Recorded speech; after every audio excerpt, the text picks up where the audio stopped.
Hello friends, welcome to प्रोवॉप YouTube channel. UPSC CSAT 2021 का question explain करेंगे। Question हमारा लीनियर इक्वेशन बेस्ड क्वेश्चन है।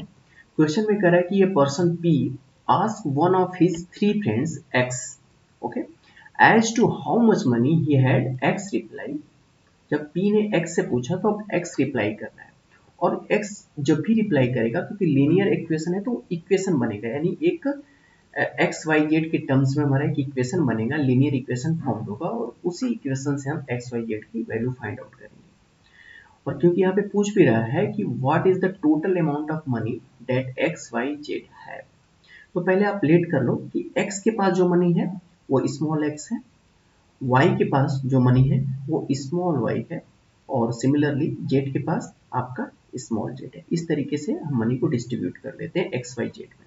अब हम स्टेटमेंट पढ़ते हैं और इसी स्टेटमेंट से हम इक्वेशन फाइंड आउट करेंगे। कह रहा है कि जब x रिप्लाई करता है और कहता है कि if y gives me 40 rupees, okay, यानी जब y x को 40 रुपीज देगा तो x के पास कितने हो जाएंगे, x प्लस 40 हो जाएगा। लेकिन y के पास कितना बचेगा, जब y x को 40 रुपीज देगा तो x के पास तो x प्लस 40 होगा, लेकिन y के पास कितना बचेगा, तो y के पास जो मनी बचेगा वो आपका होगा y माइनस 40, ओके, यानी 40 तो माइनस हो गया उसके पास से। नेक्स्ट कह रहा है कि then y will have half of as much as z, okay, यहाँ तक आपका एक इक्वेशन खत्म हो गया, यानी यहाँ से आप एक इक्वेशन फाइंड आउट करिए। अब y जो होगा विल हैव, यानी y माइनस z जो है, सॉरी, y माइनस 40 जो है वो z से कितना हो जा रहा है, हाफ हो जा रहा है, तो z का हाफ मतलब z बाई 2। ये आपने इक्वेशन फाइंड कर लिया। अब इसे सॉल्व कर लीजिए। 2 को आप यहाँ पे क्रॉस मल्टीप्लाई करिए तो होगा आपका 2y minus 80 is equal to Z. ये हो गया आपका फर्स्ट इक्वेशन।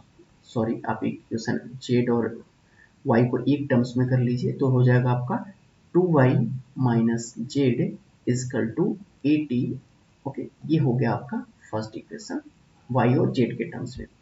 नेक्स्ट पढ़ते हैं फिर यहाँ से, but if Z give me a 40 rupees then 3 of us will have equal amount.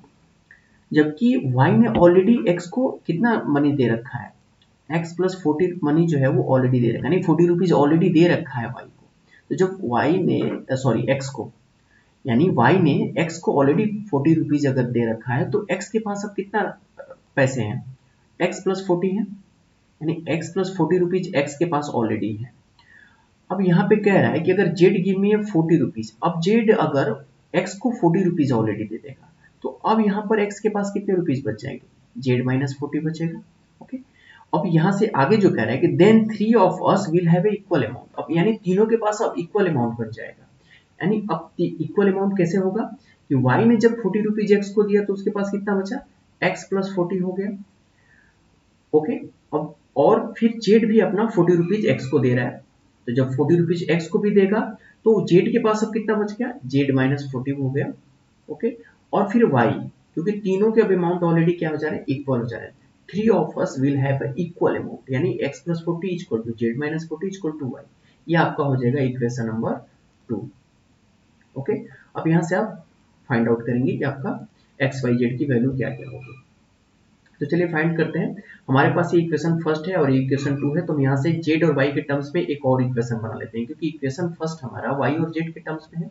यहाँ से हम एक और इक्वेशन, क्योंकि जेड माइनस 40 जो वाई की इक्वल है, तो यहाँ से एक इक्वेशन बना सकते हैं, यानी Z minus 40 equal to Y करेंगे, तो this implies that Z minus Y, या फिर आप एक काम कर लीजिए कि आप यहीं से, जैसे कि यहाँ पर y इक्वल टू क्या हो गया, z माइनस 40 हो गया, तो z माइनस 40 जो है y इक्वल टू, आप इक्वेशन नंबर फर्स्ट में पुट कर लीजिए, यानी पुट कर लीजिए आप कि y की वैल्यू यहाँ पर, यानी पुट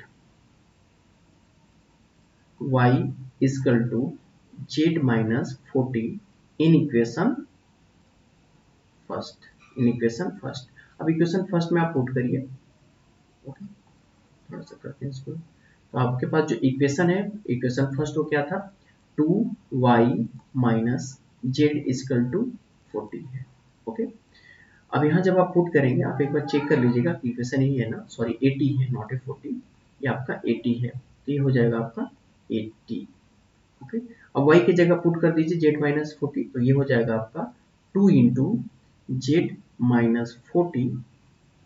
ओके, अब देखिए यहाँ पर केवल आपको इक्वेशन सॉल्व करना है, आप चाहे जैसे भी कर लीजिए, और इक्वेशन सॉल्व करके एक्स वाई जेड की वैल्यू फाइंड आउट करनी है। माइनस जेड इजकल टू 80 होगा, 2 को अंदर मल्टीप्लाई कर देंगे तो हो जाएगा 2z minus 80 minus Z equal to 80। Okay, next आपका क्या होगा, z माइनस हो गया, 80 उधर ले जाएंगे तो हो जाएगा z इजकल टू आपका 160। ओके, क्योंकि इधर माइनस से उधर जाके प्लस हो जाएगा, तो z की वैल्यू आपने यहाँ पे फाइंड आउट कर लिया और वो निकल गया 160। अब जब आप z की वैल्यू फाइंड आउट कर लिए तो आपके पास ऑलरेडी जो इक्वेशन फर्स्ट है वहां से y की वैल्यू फाइंड आउट कर सकते हैं, क्योंकि इक्वेशन फर्स्ट आप यहाँ देखेंगे 2y minus Z equal to 80 है, तो z की वैल्यू यहाँ पुट करेंगे तो y आपको फाइंड आउट हो जाएगा। अब हम क्या करते हैं, y फाइंड करते हैं। ठीक है, तो बाई इक्वेशन फर्स्ट, अब इक्वेशन फर्स्ट एक करेंगे तो आपके पास जो इक्वेशन फर्स्ट था वो क्या था, 2y minus Z equal to 80 था। अब यहाँ पर आप क्या करिए, जेड की वैल्यू पुट करिए 160, तो जैसे जेड की वैल्यू पुट करेंगे तो 2y minus 160 is equal to 80। Okay, अब इधर जाके प्लस हो जाएगा तो होगा 2y is equal to 160 plus 80। Okay, तो यहाँ से जब आपकी y की वैल्यू फाइंड आउट होगी तो y निकल के आ जाएगा आपका, ये होगा यानी 240 हो जाएगा, तो ये हो गया 2, मैं डायरेक्ट लिख रहा हूँ यहाँ पे, आप इसे कैलकुलेट करिएगा। ओके, यानी y की वैल्यू 2 इधर जाके माइनस सॉरी डिवाइड में हो जाएगा और ये हो जाएगा 240 यानी हो गया 120। ओके, तो y की वैल्यू आपको कितने निकल गई, 120 निकल गया। अब y की भी वैल्यू आपने फाइंड आउट कर लिया और z की भी वैल्यू फाइंड आउट कर लिए। अब इक्वेशन नंबर आप सेकेंड से, क्योंकि x प्लस 40 जो होगा y की इक्वल हो जाएगा, यहाँ से x plus 40 equal to y ले लीजिए और आप y की वैल्यू फाइंड आउट कर लीजिए। ओके, तो यहाँ पर हम y की करेंगे वैल्यू, तो x plus 40 equal to y होगा।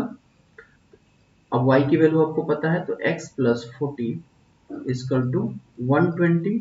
ओके, तो this implied x equal to कितना हो जाएगा, 40 माइनस, यानी आपका हो गया 80। यानी x की वैल्यू 80 निकल गई। z की वैल्यू आपने यहाँ पे फाइंड आउट कर लिया, z की वैल्यू जो कि आपने फाइंड आउट किया था 160, और उसके बाद y की वैल्यू आपने फाइंड किया 120। ओके, तो यही पूछ रहा था हमारा कि तीनों के अमाउंट कितने होंगे टोटल, तो आप तीनों को ऐड कर लीजिए, यानी x y z की वैल्यू ऐड करिए तो ये निकलेगा आपका 360। ओके, यानी x y और z की वैल्यू कॉम्बिनेशन में कितना हो गया, 360 रुपीज। ओके, आप अपना ऑप्शन जाके चेक कर लीजिए और ऑप्शन में देखिए क्या गिवन है। हम यहाँ से ऑप्शन चेक करते हैं अपना, तो ऑप्शन हमारा जो बी होगा वो करेक्ट हो जाएगा, यानी बी ऑप्शन हमारा करेक्ट होगा, 360 वो आपका आंसर हो जाएगा। सिंपल क्वेश्चन था, केवल आपको इक्वेशन फाइंड करना था और इक्वेशन के थ्रू एक्स वाई जेड की वैल्यू फाइंड करनी थी। ओके, तो मिलते हैं नेक्स्ट वीडियो में। Thank you for watching.